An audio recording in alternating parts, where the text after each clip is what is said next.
Students, आज हम discuss करते हैं बैंक रिकंसिलिएशन स्टेटमेंट। हमारे लास्ट लेक्चर में हमने डिस्कस किया था बैंक रिकंसिलिएशन की थ्योरी। आज हम देखते हैं व्हाट इज बैंक रिकंसिलिएशन। हमने पहले ही बात की थी कि बैंक रिकंसिलिएशन में क्या होता है, बैंक के एक स्टेटमेंट को जो कि पासबुक में मेंटेन किया जाता है, अगर उसमें उस स्टेटमेंट के बैलेंस में और हम जो कैश बुक मेंटेन करते हैं जिसमें एक बैंक कॉलम होता है, उस स्टेटमेंट उस कॉलम के टोटल में कोई भी डिफरेंस आता है तो फिर उसके लिए हम क्या बनाते हैं, बैंक रिकंसिलिएशन स्टेटमेंट। अब ऐसा क्यों जरूरी है? फॉर एग्जांपल, अगर दो लोग एक ही काम कर रहे हैं तो उसका मैचअप होना जरूरी है। अगर मैचअप नहीं हुआ इट मीन्स किसी ना किसी से कोई ना कोई कमी हुई है, फिर हमें उसके लिए क्या करना पड़ता है, उसे करेक्ट करना पड़ता है। ठीक है, अब हम एक चीज देख लेते हैं कि बैंक स्टेटमेंट और पासबुक या कैश बुक या बैंक कॉलम। ठीक है, अब हम देखते हैं कि जो एक के लिए डेबिट होता है वो दूसरे के लिए क्रेडिट होता है। कैसे होता है? फॉर एग्जाम्पल, अगर हमने बैंक में पैसे जमा कराए तो वो हमारे लिए क्या है, डेबिट, क्योंकि हमारा जो बैंक क्या होता है, एसेट्स, और हमारा एसेट्स इंक्रीज हो गया। लेकिन वो बैंक के लिए क्या है, क्रेडिट, क्योंकि बैंक के लिए वो लाइबिलिटी है। आपने बैंक को एज अ लोन दिया है तो बैंक को आपको वो पैसे वापस चुकाने पड़ेंगे, इसलिए बैंक के लिए वो लाइबिलिटी है, तो बैंक के लिए वो हो जाता है क्रेडिट। उसी तरह अगर आप बैंक से पैसे निकालते हैं, क्लियर, अगर आप बैंक से पैसे निकालते हैं तो आपके लिए वो हो जाता है क्रेडिट, लेकिन बैंक के लिए वो जाता है डेबिट, क्योंकि बैंक के लिए उसकी लायबिलिटी कम हो जाती है। क्लियर? चलिए अब हम आगे देखते हैं कुछ ऑप्शंस के थ्रू कि जब हम कैश बुक बनाएंगे या पासबुक बनाएंगे तो हम उन्हें कैसे स्टार्ट करेंगे।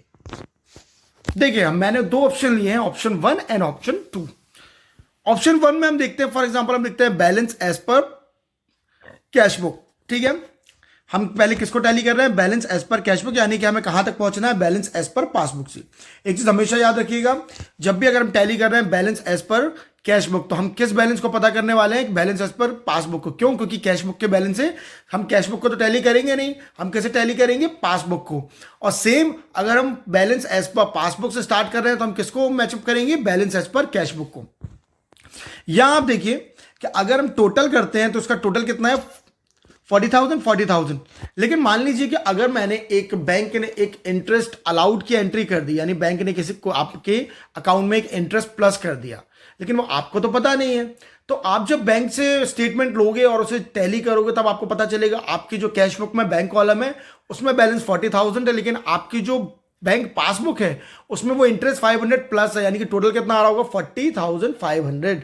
तो अब आप क्या करोगे, अब आप अपनी कैश बुक में चेंज करोगे, तब जाके आपके कैश बुक और पासबुक का बैलेंस इक्वल आएगा। देख लीजिए, अगर हम मानते हैं कि balance as per cash book कितना है, 40,000, और बैलेंस एज पर जो कैश बुक है वो हमारा 40,000, लेकिन बैलेंस एज पर पासबुक कितना है, 40,500। तो किस एंट्री की वजह से जो डिफरेंस आया है, तो उस एंट्री की वजह से डिफरेंस आया है, उसका नाम क्या है, interest allowed by bank. Clear?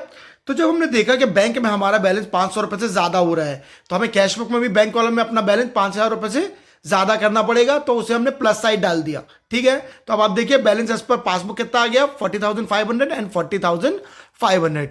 अगर हम सेकंड ऑप्शन देखें तो अब हम पासबुक से स्टार्ट करेंगे, तो पासबुक का हमारा बैलेंस कितना है, 40,500, और हमारे कैश बुक का बैलेंस कितना टैली हो रहा है, 40,000। कैसे टैली हो रहा है, क्योंकि इंटरेस्ट अलाउड बाय बैंक।